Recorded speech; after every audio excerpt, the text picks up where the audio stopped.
Subuh belum lama berlalu ketika suara azan masih menggantung di udara kampung kecil itu. Kabut tipis masih menempel di atap-atap rumah dan embun menitik perlahan di dedaunan pisang di pinggir jalan. Di antara sunyinya pagi, terdengar suara derit rantai sepeda tua yang mulai dikayuh perlahan. Seorang bapak tua dengan tubuh kurus, kulit legam terbakar matahari, dan rambut yang mulai memutih, mendorong sepedanya keluar dari halaman rumah sederhana. Di boncengan belakang sepeda itu, tersusun rapi keranjang bambu berisi donat, roti tawar, dan beberapa kue kecil yang dibungkus plastik bening. Itulah satu-satunya harapan hidupnya hari ini. Namanya Pak Rahman. Ia merapikan peci hitam lusuh di kepalanya, menghela napas panjang, lalu mengayuh perlahan meninggalkan rumahnya. Setiap kayuhan terasa berat, bukan hanya karena usia yang sudah tidak muda, tapi juga karena beban hidup yang ia pikul sendirian. Di balik jendela kayu rumahnya, seorang anak kecil berdiri sambil memeluk boneka kain yang sudah agak robek. Matanya mengikuti punggung ayahnya yang makin menjauh. Anak itu adalah satu-satunya alasan Pak Rahman masih kuat bangun setiap pagi. Namanya Aisyah. Sejak istrinya meninggal 2 tahun lalu karena sakit yang tak tertolong, Pak Rahman menjalani hidupnya sendirian bersama Aisyah. Ia menjadi ayah sekaligus ibu. Setiap roti yang ia jual adalah pengganti pelukan ibunya yang sudah tiada. Jalanan kampung mulai ramai ketika matahari merangkak naik.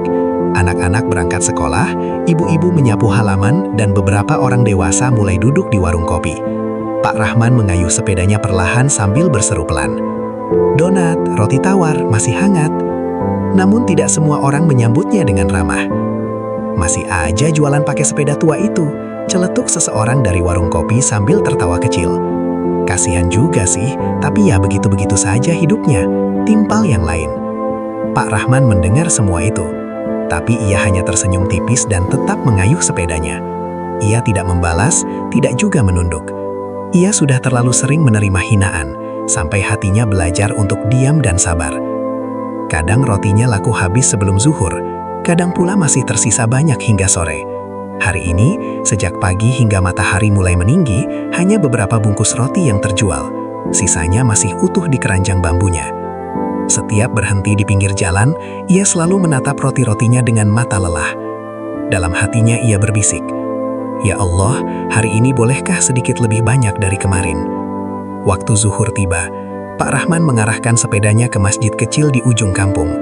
Ia menurunkan keranjang rotinya, memarkir sepeda, lalu melangkah masuk dengan langkah pelan. Selesai sholat, ia tidak langsung pulang. Ia duduk bersandar di dinding masjid, memandang keranjang rotinya yang masih penuh. Tangannya bergetar pelan saat ia membuka dompet tua dan melihat foto kecil istrinya terselip di sana. "Ibu, aku masih berusaha," bisiknya lirih. Ia teringat janji terakhir yang ia ucapkan di samping ranjang istrinya. "Aku akan jaga Aisyah, apapun yang terjadi." Air matanya jatuh tanpa suara. Di saat itulah ia sadar, perjuangannya belum selesai. Mungkin dunia menertawakannya, mungkin orang meremehkannya. Tapi selama Aisyah masih menunggu di jendela rumah, ia akan terus mengayuh sepeda tuanya. Dan pagi yang sunyi itu belum tahu bahwa tak lama lagi hidup Pak Rahman akan berubah untuk selamanya. Sore itu, matahari sudah condong ke barat. Langit berwarna jingga, dan bayangan pepohonan memanjang di jalan kampung yang mulai sepi. Suara burung kembali ke sarang terdengar bersahut-sahutan, menandakan hari hampir berakhir. Di depan rumah kecil berdinding papan, Aisyah berdiri di balik jendela kayu yang catnya mulai mengelupas. Tangannya menempel di kaca buram, matanya menatap kosong ke arah jalan, menunggu satu sosok yang selalu ia nanti setiap sore. Ayahnya. Setiap hari Aisyah selalu melakukan hal yang sama. Ia akan berdiri di sana sejak matahari mulai turun, menunggu suara derit sepeda tua yang sudah sangat ia hafal. Baginya, suara itu lebih indah dari lagu apapun, karena suara itu berarti ayahnya pulang dan ia tidak sendirian lagi di rumah. Hari itu terasa lebih lama dari biasanya. Perut Aisyah sudah mulai lapar. Ia hanya makan nasi dengan sedikit garam sejak pagi. Namun ia tidak mengeluh. Ia tahu ayahnya sedang berjuang. Ia tahu ayahnya mungkin pulang dengan wajah lelah dan kantong yang tak seberapa. Aisyah duduk sebentar di lantai, memeluk boneka kainnya yang bernama Bubu. Boneka itu adalah buatan tangan ibunya dulu. Setiap kali Aisyah memeluk Bubu, ia merasa seolah ibunya masih ada di dekatnya. "Ibu, ayah pulang bawa roti banyak nggak ya hari ini?" bisiknya pelan. Tak ada jawaban, hanya hembusan angin yang menyusup lewat celah papan rumah. Beberapa menit kemudian, dari kejauhan terdengar suara yang sangat ia tunggu-tunggu. Krit, krit. Aisyah langsung berdiri, matanya berbinar. Itu ayah. Ia berlari kecil membuka pintu. Pak Rahman masuk dengan langkah pelan, wajahnya tampak lebih lelah dari biasanya. Keranjang rotinya masih terlihat cukup penuh. Aisyah langsung memeluk kaki ayahnya. "Ayah pulang." Pak Rahman tersenyum dan mengusap kepala anaknya. "Maaf ya nak, hari ini belum habis." Aisyah mendongak dan tersenyum. "Tidak apa-apa ya, yang penting ayah pulang." Pak Rahman terdiam, dadanya terasa sesak. Kalimat sesederhana itu terasa seperti obat bagi hatinya yang lelah. Ia masuk ke rumah, menurunkan keranjang rotinya. Beberapa roti ia sisihkan. "Nanti malam kita makan ini ya." Aisyah mengangguk senang, seolah itu adalah hidangan paling mewah di dunia. Malam itu mereka makan dengan sederhana, hanya roti dan segelas air hangat. Namun di antara mereka ada tawa kecil dan cerita-cerita ringan. Aisyah bercerita tentang temannya di sekolah, tentang gurunya yang galak tapi baik, dan tentang mimpinya ingin jadi guru agar bisa mengajar anak-anak seperti dirinya. Pak Rahman mendengarkan dengan penuh perhatian. Sesekali ia tersenyum, meski pikirannya tetap memikirkan besok. Apakah rotinya akan laku? Apakah ia bisa membeli beras? Apakah Aisyah bisa terus sekolah? Saat Aisyah tertidur di pangkuannya, Pak Rahman memandang wajah kecil itu lama-lama. "Maafkan ayah belum bisa memberi banyak, tapi ayah janji, kamu tidak akan merasa sendirian," bisiknya. Di luar rumah, angin malam berhembus pelan. Di dalam, seorang ayah memeluk anaknya erat-erat, tak tahu bahwa doa-doa kecil mereka sedang dikumpulkan oleh langit untuk dijawab di waktu yang tak pernah mereka duga. Pagi itu udara terasa lebih dingin dari biasanya. Kabut masih menggantung di atas jalan kampung. Namun Pak Rahman sudah berdiri di halaman rumahnya, menyiapkan sepeda tuanya. Ia merapikan ikatan tali rafia yang menahan keranjang rotinya, memastikan semuanya tidak jatuh di jalan. Aisyah berdiri di ambang pintu. "Ayah hati-hati ya," ucapnya polos. Pak Rahman tersenyum dan mengangguk. Ia mencium kening anaknya, lalu mulai mengayuh. Hari itu terasa berat sejak awal. Baru beberapa meter meninggalkan rumah, rantai sepedanya berbunyi keras dan sempat terlepas. Pak Rahman harus berhenti, berjongkok, dan memasangnya kembali dengan tangan yang gemetar karena dingin dan usia. Saat ia kembali melanjutkan perjalanan, matahari mulai muncul, kampung mulai ramai. Namun keramaian tidak selalu berarti keberuntungan. Ia berhenti di depan sebuah rumah besar. Seorang ibu membuka pintu dan menatap roti-rotinya. "Roti donatnya sudah nggak enak, Pak. Anak saya kemarin bilang keras," ucap ibu itu tanpa memandang wajah Pak Rahman. Padahal ia tahu, rotinya selalu ia buat pagi-pagi dengan sepenuh hati. "Iya Bu, terima kasih ya," jawab Pak Rahman lirih. Ia pergi dengan satu luka kecil di dadanya. Di tempat lain, seorang bapak muda hanya menggeleng. "Maaf Pak, saya beli di minimarket saja, lebih rapi." Sekali lagi Pak Rahman hanya mengangguk. Waktu berjalan, matahari semakin tinggi, tapi rotinya masih banyak. Setiap derit sepeda terasa seperti menggerus semangatnya. Di sebuah tikungan, ia berhenti sebentar. Ia mengusap keringat di keningnya, lalu duduk di atas batu kecil. "Ya Allah, mungkin hari ini bukan rezeki kami," bisiknya. Saat ia hendak melanjutkan, dua anak muda lewat sambil tertawa kecil. "Pak, masih jualan begitu? Kapan kayanya?" kata salah satu dari mereka.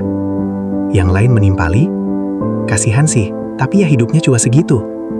Kata-kata itu seperti pisau kecil yang pelan-pelan menusuk, tapi tidak berdarah. Hanya perih. Pak Rahman tidak marah. Ia hanya menunduk sebentar, lalu kembali mengayuh. Sore hari menjelang, keranjang rotinya masih setengah penuh. Badannya lelah, matanya perih, dan hatinya terasa kosong. Ia akhirnya berhenti di masjid kecil seperti biasa. Selesai sholat, ia duduk bersandar di dinding masjid. Tangannya gemetar saat membuka dompetnya. Uang yang ia dapat hari itu bahkan belum cukup untuk membeli beras. Ia menunduk. "Aisyah," bisiknya lirih. Ia teringat wajah anaknya yang selalu tersenyum walau napar. Dan disitulah dadanya terasa makin sesak. Tiba-tiba air matanya jatuh satu persatu. "Ya Allah, Aku tidak minta kaya. Aku hanya ingin anakku bisa makan dan sekolah. Ucapnya pelan dalam doa. Langit sore itu terlihat sangat tenang, seakan tidak ada yang terjadi. Tapi Pak Rahman tidak tahu, di tempat yang sama, di waktu yang hampir bersamaan, langkah seseorang sedang diarahkan menuju hidupnya. Seseorang yang kelak akan mengubah takdirnya. Untuk selamanya. Sore itu langit mulai berubah warna. Awan tipis berwarna jingga dan ungu menyelimuti kampung kecil di ujung kota. Angin berhembus pelan, membuat dedaunan bergoyang perlahan, seakan ikut merasakan lelahnya hari yang telah dilalui Pak Rahman. Ia masih duduk di serambi masjid, memandang keranjang rotinya yang tinggal setengah. Kakinya terasa pegal, punggungnya nyeri, dan hatinya masih dipenuhi rasa cemas memikirkan Aisyah di rumah. Ia berdiri pelan, hendak mengangkat keranjang rotinya dan pulang. Namun sebelum ia sempat melangkah, suara mesin mobil terdengar mendekat. Sebuah mobil hitam mengkilap berhenti tepat di depan masjid. Pemandangan yang sangat jarang terlihat di kampung itu. Orang-orang yang sedang duduk di warung dekat masjid langsung menoleh. Pintu mobil terbuka. Seorang pria turun dengan pakaian rapi dan jam tangan mahal di pergelangan tangannya. Ia tampak menoleh ke kanan dan kiri. Lalu matanya tertuju pada Pak Rahman dan keranjang rotinya. Pria itu berjalan mendekat. "Pak, itu roti buatan Bapak?" tanyanya ramah. Pak Rahman terkejut, lalu mengangguk. "Iya, Pak." Pria itu mengambil satu donat, membuka plastiknya lalu menggigitnya perlahan. Beberapa detik berlalu. Pak Rahman menahan napas. Lalu pria itu tersenyum. "Ini enak sekali." Pak Rahman menunduk, sedikit malu. Pria itu menoleh ke keranjang. "Semua ini sisa ya?" "Iya, Pak." "Belum habis," jawab Pak Rahman pelan. Tanpa ragu, pria itu berkata, "Saya borong semuanya." Pak Rahman terdiam. Ia mengira ia salah dengar.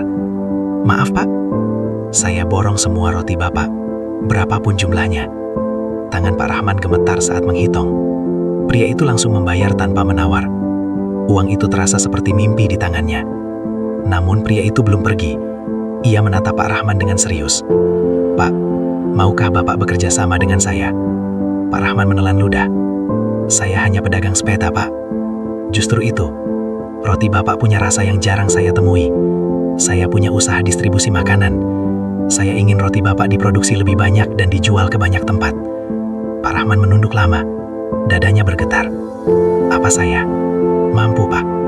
Pria itu tersenyum. "Yang penting Bapak mau mencoba." Langit sore itu seakan lebih cerah. Pak Rahman tidak tahu bahwa kalimat sederhana itu akan mengubah jalan hidupnya. Dari pengayuh sepeda tua, menjadi pemilik usaha roti yang kelak dikenal banyak orang. Sepanjang perjalanan pulang, pikiran Pak Rahman tidak pernah benar-benar tenang. Uang hasil borongan masih ia simpan rapi di saku baju. Terasa berat sekaligus menghangatkan. Bukan karena jumlahnya saja, tetapi karena arti di baliknya.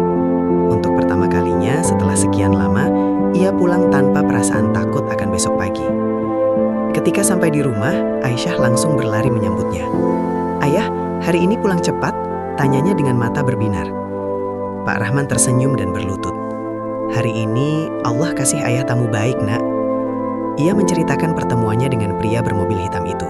Aisyah mendengarkan dengan penuh rasa ingin tahu, meski belum sepenuhnya mengerti arti perubahan besar yang sedang mengetuk hidup mereka.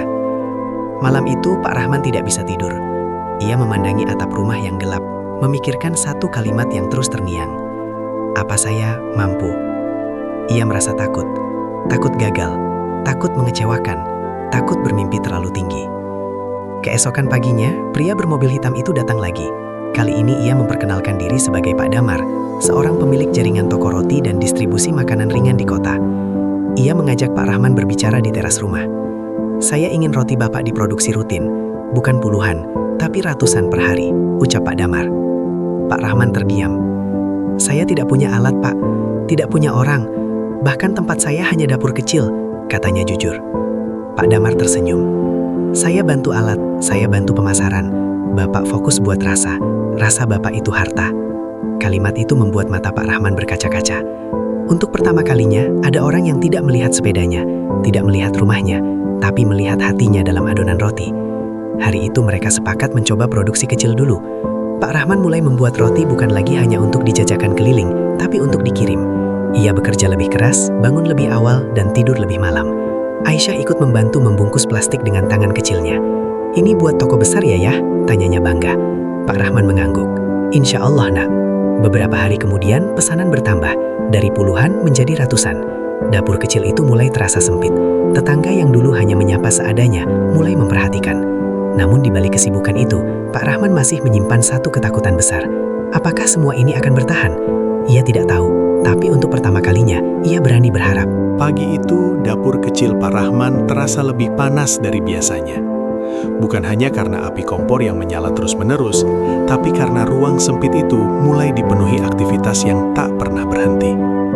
Di atas meja kayu, baskom-baskom besar berisi adonan roti berjajar rapat.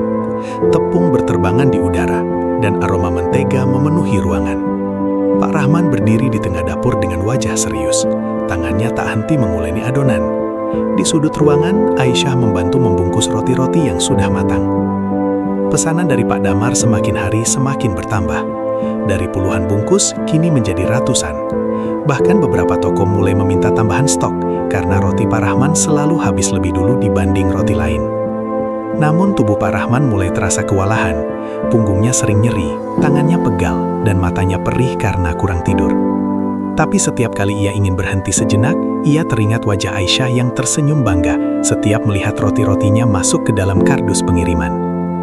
Suatu pagi, Pak Rahman duduk terdiam memandangi dapurnya. "Kalau terus begini, ayah tidak akan sanggup sendiri," gumamnya. Tak lama kemudian, dua tetangga datang. Mereka adalah ibu-ibu yang dulu sering membeli roti keliling, dan juga yang pernah ikut meremehkannya diam-diam. "Kami dengar roti Babah sekarang laris. Kalau boleh, kami ingin bantu," kata salah satu dari mereka. Pak Rahman terkejut. "Bantu?" ulangnya. "Iya Pak, kami butuh kerjaan." Pak Rahman terdiam lama. Hatinya teringat kata-kata hinaan yang dulu sering ia dengar. Tapi kemudian ia mengingat nasihat mendiang istrinya. "Kalau hatimu penuh dendam, rezekimu jadi sempit." Akhirnya ia tersenyum. "Silahkan, kita kerjasama." Sejak hari itu, dapur kecil itu berubah menjadi tempat kerja kecil. 3 orang membantu membuat, membungkus, dan membersihkan. Produksi meningkat 2 kali lipat. Pak Damar bahkan datang sendiri melihat dapur itu. "Pak Rahman, kita perlu tempat lebih besar," katanya. Tak lama mereka menyewa sebuah bangunan kecil di pinggir kampung. Di sanalah usaha roti itu benar-benar mulai berkembang. Pak Rahman tidak lagi berkeliling dengan sepeda tua. Sepedanya kini ia sandarkan di dinding sebagai pengingat masa lalu. Ia kini berdiri sebagai pemilik usaha kecil yang mulai dikenal. Namun di dalam hatinya ia masih bapak tua yang sama, yang hanya ingin melihat anaknya tersenyum dan bisa sekolah dengan tenang. Bangunan kecil di pinggir kampung itu kini selalu ramai sejak pagi. Dari kejauhan, aroma roti yang baru matang sudah tercium kuat, membuat siapapun yang lewat menelan ludah tanpa sadar. Di depan bangunan itu terpasang papan sederhana bertuliskan, "Roti Rahman, donat kampung paling enak." Tulisan itu dibuat dari papan kayu biasa, tapi bagi Pak Rahman, papan itu terasa seperti pintu menuju hidup baru. Setiap pagi, beberapa pekerja sudah datang lebih dulu. Mereka adalah tetangga-tetangga yang dulu hanya mengenal Pak Rahman sebagai penjual roti keliling. Kini mereka memanggilnya Pak Bos, meski ia selalu tersenyum malu setiap mendengarnya. "Jangan panggil saya Bos, panggil saja Pak Rahman," katanya setiap kali. Produksi roti kini mencapai ribuan buah per hari. Kardus-kardus besar berjajar rapi menunggu diangkut ke toko-toko kota. Donat buatannya selalu habis lebih dulu. Banyak pelanggan yang sengaja datang langsung ke tempat produksinya karena ingin merasakan roti yang katanya dibuat dengan tangan dan doa. Namun, perubahan terbesar bukan hanya soal jumlah roti. Pak Rahman kini mampu membeli beras tanpa menghitung receh. Ia bisa membelikan Aisyah sepatu sekolah baru, buku tulis, bahkan tas yang dulu hanya bisa mereka lihat di etalase toko. Suatu sore, Aisyah pulang dengan wajah cerah. "Ayah, tadi Bu Guru bilang aku pintar," katanya sambil tersenyum lebar. Pak Rahman menahan air mata. Ia memeluk anaknya erat-erat. "Teruslah belajar, Nak, supaya hidupmu tidak seberat ayah." Namun tak semua orang senang melihat perubahan itu. Beberapa orang yang dulu meremehkan mulai berbisik-bisik. Sekarang dia sok kaya. Dulu keliling pakai sepeda, sekarang punya karyawan. Kata-kata itu sampai ke telinga Pak Rahman, tapi kali ini ia hanya tersenyum. Ia sudah belajar bahwa perubahan bukan untuk dipamerkan, tapi untuk disyukuri. Yang membuatnya terharu, justru beberapa dari mereka akhirnya datang melamar kerja. Pak Rahman menerima mereka satu persatu. "Kita semua pernah susah," katanya. Hari demi hari, Roti Rahman semakin dikenal. Media lokal mulai meliput kisahnya. Orang-orang menyebutnya Bapak Donat Kampung. Tapi setiap sore, ia tetap pulang lebih awal. Ia ingin memastikan Aisyah tidak pernah lagi menunggu sendirian di balik jendela. Pagi itu, hujan turun pelan-pelan membasahi atap bangunan produksi Roti Rahman. Suara rintik hujan bercampur dengan aroma donat yang baru matang. Para pekerja sudah sibuk sejak subuh, sementara Pak Rahman berdiri di sudut ruangan memeriksa kualitas roti satu persatu seperti biasa. Ia tidak pernah berubah. Meski kini dikenal banyak orang, ia tetap memastikan setiap donat lembut, setiap roti tawar mengembang sempurna, dan tidak ada yang gosong. Tiba-tiba seorang pria berdiri ragu di depan pintu. Pak Rahman menoleh dan langsung mengenalinya. Itu adalah Pak Rudi, orang yang dulu paling sering meremehkan Pak Rahman di warung kopi. Ia berdiri kaku, bajunya basah karena hujan, wajahnya tertunduk. "Pak Rahman, boleh bicara sebentar?" tanyanya pelan. Pak Rahman mengangguk. Mereka duduk di bangku kayu dekat pintu. Pak Rudi menghela napas panjang. "Saya mau minta kerja, Pak. Warung saya sepi. Saya salah dulu, sering bicara tidak baik." Ia terdiam, matanya berkaca-kaca. Pak Rahman memandangnya lama. Hatinya teringat semua hinaan yang dulu sering ia dengar, tapi ia juga teringat doa-doa yang pernah ia ucapkan di masjid. "Ya Allah, lembutkan hati orang-orang yang menyakitiku." Akhirnya ia tersenyum. "Kalau Bapak mau bekerja jujur, pintu saya terbuka." Pak Rudi menunduk dan menangis. Sejak hari itu, satu persatu orang yang dulu meremehkan mulai datang. Ada yang kehilangan pekerjaan, ada yang usahanya bangkrut, ada pula yang hanya ingin menebus kesalahan. Pak Rahman menerima mereka dengan satu syarat, jujur dan mau belajar. Aisyah sering melihat ayahnya berbicara dengan para pekerja baru. "Kenapa ayah mau terima mereka?" tanyanya suatu malam. Pak Rahman mengusap rambut anaknya. "Karena dulu ayah juga pernah butuh ditolong." Kisah pemaafan Pak Rahman mulai tersebar. Orang-orang semakin menghormatinya, bukan karena uangnya, tapi karena hatinya. Dan di kampung itu, orang-orang mulai belajar satu hal, bahwa kebaikan yang sabar akan selalu kembali lebih besar. Pagi itu matahari terbit dengan warna yang sangat cerah. Udara terasa segar dan halaman rumah Pak Rahman kini tak lagi sepi seperti dulu. Di sudut halaman, sepeda tua yang pernah menemaninya bertahun-tahun masih bersandar di dinding, sengaja tidak pernah ia jual. Sepeda itu menjadi saksi bisu perjuangannya, dari keliling kampung, dihina orang, hingga kini menjadi pemilik usaha roti yang dikenal banyak orang. Aisyah sudah duduk di meja belajar, mengenakan seragam sekolah barunya. Tas punggungnya kini rapi, sepatunya bersih, dan buku-bukunya lengkap. Sesuatu yang dulu hanya bisa mereka impikan. Pak Rahman berdiri di ambang pintu, memandang anaknya dengan mata berkaca-kaca. "Aisyah, iya ya, kamu tahu kenapa ayah simpan sepeda itu?" Aisyah menggeleng. "Supaya ayah tidak lupa dari mana ayah datang. Dan supaya kamu juga ingat bahwa hidup bisa berubah kalau kita sabar dan jujur." Aisyah mengangguk, meski belum sepenuhnya mengerti betapa dalam arti kalimat itu. Hari itu adalah hari kelulusan Aisyah dari sekolah dasar. Di aula sekolah, Pak Rahman duduk di kursi paling belakang. Ia mengenakan kemeja sederhana, namun wajahnya memancarkan kebanggaan yang luar biasa. Ketika nama Aisyah dipanggil sebagai salah satu siswa berprestasi, dada Pak Rahman terasa sesak. Air matanya jatuh tanpa ia sadari.